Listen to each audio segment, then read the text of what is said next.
Welcome back. We have now another keynote sponsor speech from the BTCU company. I see that Eric Ma is already here. Eric, the stage is yours. You're welcome.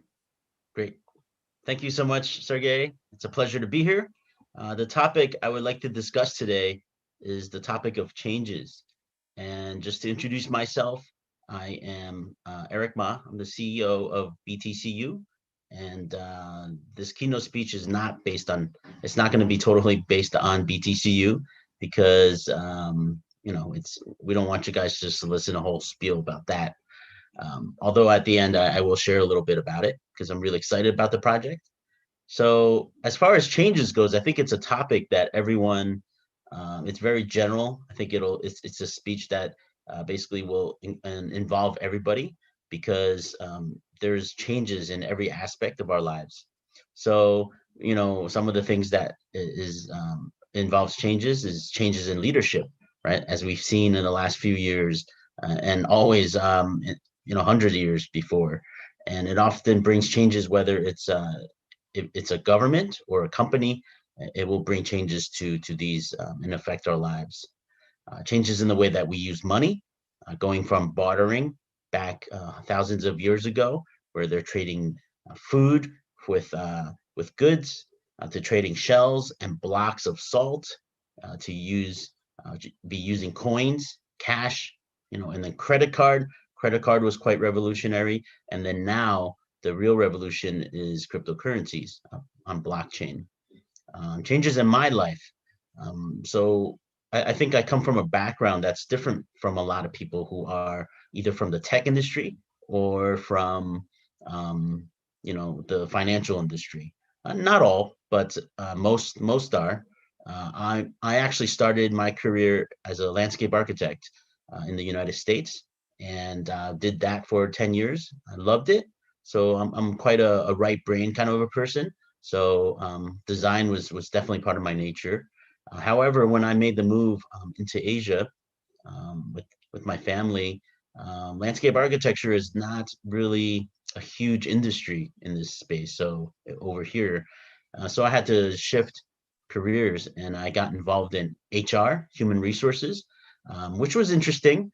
And I think what I've learned at human resources is how to deal with people, which helps with my management skills. So I did HR, believe it or not, for 10 years in the education industry. And blockchain. Now I am involved in blockchain for the last 5 to 6 years.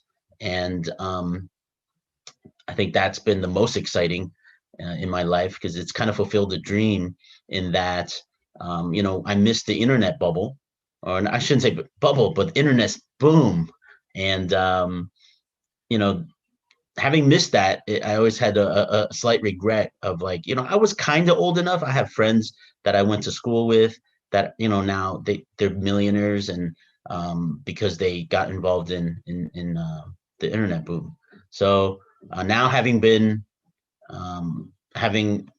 now in blockchain, I've been involved with data aggregation side at CoinMarketCap, which I was a core member of previously, and seeing the internal workings from the exchange side. I headed up an exchange out of Singapore, and now I'm directly involved within BTCU. So it's been exciting to see it from all kind of levels, and the more you see, the more you understand the space, and the more you see, the less you know. It's kind of like one of those things. So continuing onto the subject of changes, I want to discuss the different generations of crypto in perspective to how tech has changed in just the short 10 years, 10 plus years that, since Bitcoin was invented. So with blockchain, we could see similar progression and development that is comparable to the emergence of the internet. So I think the comparison between the two is kind of neat because they're kind of running in parallel now, and it's kind of interconnected and kind of hard to say if it's really blockchain or internet now. As we all know, blockchain technology was first outlined by Satoshi Nakamoto in the Bitcoin white paper, which was revolutionary. I think that's one of those things. The white papers is something you read, you might have to read 3 or 4 times or maybe 5 times to really until it really blows your mind away. Maybe for some of you who are smarter, maybe it just takes 1 time, but it took me a few times before it really blew my mind away. And despite its initial conception as a means to power a worldwide decentralized peer-to-peer current payment system, blockchain technology has gone on to find a home in a variety of industries. So let's look at the first generation of Bitcoin, or first generation of cryptocurrencies and blockchain. So Bitcoin and cryptocurrencies are basically the first generation of blockchain or first of cryptocurrency. So the development of the World Wide Web was marked by 3 phases. And today we're also going to be looking at blockchain and cryptocurrencies in 3 phases as well. And today we consolidate the stage as Web 1.0 compared to blockchain cryptocurrency 1.0. So Web 1.0 marked the fundamental beginnings of the internet as we know it today, where the World Wide Web was constituted by a set of static websites, did not provide interactive content. And when the internet came out, it wasn't too exciting, but it was just neat to be able to log into something, a chat, and be able to chat with your friends online. But it was revolution for its time, no doubt. Blockchain technology relies on a shared public ledger that entire cryptocurrencies network rely on, whereas one might rely on a trustworthiness of a bank to authenticate the integrity of a ledger. A blockchain instead relies on cryptography as its proof. So it's a really cool design in that it's a entire trust network that is just, you don't have to trust any third party. So it's just you and somebody else on the other end. While Bitcoin has proven effective as a store of value, many have called it gold 2.0. I think a lot of that is we're starting to see that rather than a peer-to-peer payment system. And critics have noted that Bitcoin's relatively simplicity, its inability to handle contracts or trust agreements, and its limitations in terms of throughput have hampered its ability to one day serve as the de facto cryptocurrency, world currency. And I think we see that it's definitely not that now. And that's why further development from generation 1 needed to happen. So whereas like compared to the internet, which was first developed as a means to share information, and the hyperlink was the greatest tool in its arsenal. Similarly, other parties have noted that Bitcoin is under continuous development and that the newer technologies have already been implemented by the second generation blockchain. So moving into the second generation, you guys probably guess, is Ethereum and the smart contract. So that it opened windows and doors to new possibilities, and it was a lot of people started to get involved in terms of building on Ethereum and smart, dealing with smart contracts. Whereas Web 1.0, it was essentially constituted by a web of pages connected by hyperlinks. It was neat that we started to surf the internet and be able to jump from place to place. Web 2.0 introduced the idea that web design could aim to foster creativity, collaboration by social sharing. And we're seeing the same thing on Ethereum and other platform tokens, such as Polkadot or Cardano. So the second generation of the technology, first outlined by Bitcoin's white paper, brought with it the idea that assets and trust agreements can be managed by a blockchain. So Ethereum represents the foremost second generation blockchain. They were the first movers regarding that. Vitalik and his team, Gavin Wood, had designed this technology to really so it allowed people to see the real use of blockchain. And while Bitcoin has been called digital gold, Ethereum has been called digital oil. So we don't hear that as much, but it's certainly is what's kind of the revolution, just like during the American Revolution, the industry revolution, they needed a lot of oil, and Ethereum has that. They use gas though, right? So Ethereum proposes a view in which blockchain technology could be used to facilitate the management of digital assets without enforcing platform ownership. For the first time, Ethereum poses a solution to the centralization of internet, which have empowered conglomerates such as Google and Facebook, and effectively empowers blockchain technology as a platform. So second generation blockchains such as Ethereum threaten not only to disrupt our understanding of a monetary system, but could further pose serious consequences for litigators, regulators, and officials. While Ethereum may well become a leading platform for the development and decentralization of applications and the agreements in the future, the platform itself is not without limitation or criticism. We all know that. With the current gas prices on Ethereum, regarding different Uniswap and all these any transaction just involving Ethereum. So that has certainly been one of its biggest challenges, and the proof of stake for Ethereum not fully being implemented until in about 1.5 to 2 years from now. You can see a lot of the other platforms kind of catching up and developing their platform to the weaknesses of Ethereum, and compounding the frustrations of Bitcoin users. Ethereum faces scaling difficulties, like I said, and in serving millions of people worldwide, and sometimes in a very short amount of time. And sometimes transactions take a long time, and gas fees are astronomical, sometimes even matching the amount that you're trying to send, which makes no sense for as far as investment goes. So secondly, like while Ethereum offers compliant token models for services wishing to run on it, neither Ethereum nor blockchain is fundamentally interoperable. So with the other decentralized currencies, the thousands of different currencies out there. So as compared to the internet, Web 2.0 had the same frustrations. Critics have argued that Web 2.0 was merely based on technologies and concepts of Web 1.0, which is similar to Ethereum and Bitcoin, right? Bitcoin being the first generation, Ethereum being the second generation. It was a progression. And I think there's nothing wrong with that, but it's just an additional technology that's tacked on.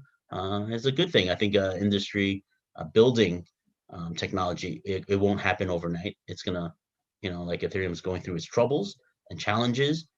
It's good for the industry. So it is imagined, however, that there may be yet ample opportunity to refine both blockchain's technologies and the internet moving forward.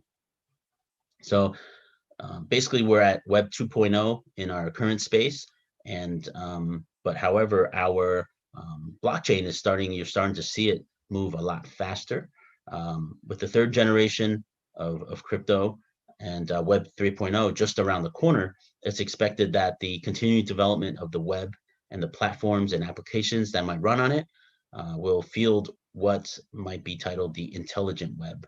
So that's really exciting. I'm seeing a lot of cool projects, such as Deeper Network, which is creating a decentralized private network and becoming a gateway that offers endless connections to DeFi ecosystems. And in the same way, blockchain technology has several pillars to become more intuitive and usable to millions of people around the world. In this way that physical infrastructure needs to be extended to provide internet access to billions of people around the world, blockchain technology also requires a salient scaling solution. So I think a lot of the Generation 3 crypto capabilities are dealing with particular issues, and they're trying to solve those issues that we saw in generation 2. So while several newer cryptocurrencies have debuted with the promise of accommodating more transactions per second, maybe focus on that. One of the fundamental qualities a third generation blockchain will offer is the need to have credible scaling as a solution, regarding whether that takes place by altering the properties of a blockchain itself or handling more transactions through a second layer technology. So, such as the Lightning Network, which has been around for a while. So, as we move further, maybe second layer, Lightning technology or the Lightning Network will be a thing of the past. So where the World Wide Web, compared to that, we will need to become more intercommunicable. And so blockchain technology requires a form of interoperable assets to diminish reliance on cryptocurrency exchanges. There is the argument that blockchain technology and Web 3.0 may ultimately become one and the same, so that you can't really distinguish, if you're using Web 3.0 or blockchain. So I think that will really drive mainstream adoption when that happens, because that means the two technologies have really meshed together. And I think that's something really exciting we have to look forward to, and further development when that happens. So leading to the push towards fourth generation of cryptocurrencies, there's projects like our project BTCU, Bitcoin Ultimatum, which has already launched its mainnet, and we are looking to list on tier 1 exchanges very soon.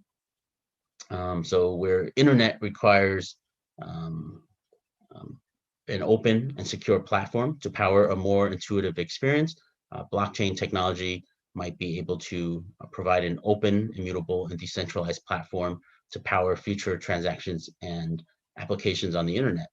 BTCU not only has one solution as compared to a lot of the problems in the generations 3 cryptocurrencies face.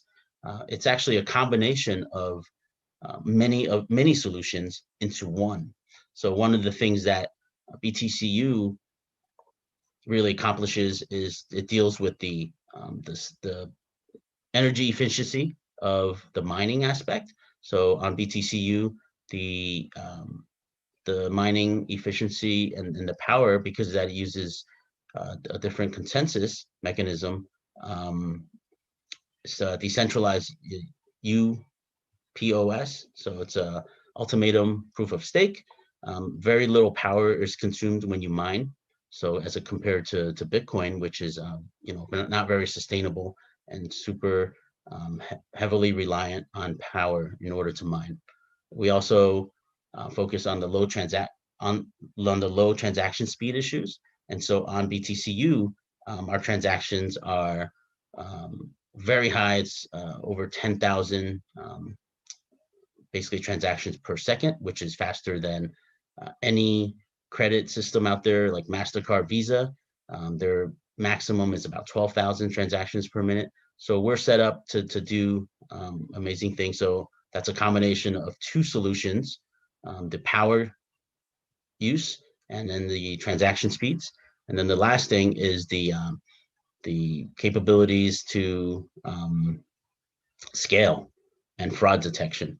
So let's look at the leasing aspect. The leasing aspect will allow people to basically, they will allow people to use the leasing to help along with the transaction speeds. We'll have atomic swaps, private transactions. So we have privacy transactions. So privacy is another feature that certain coins like Monero, that is basically their main feature. So as I talked about the other features we had, we also have a privacy feature where every transaction could be optionally turned on and off in terms of privacy. So that is a great option for people who want a little bit more privacy in their transactions. Versus, Ethereum and Bitcoin, it's quite transparent. It's not anonymous.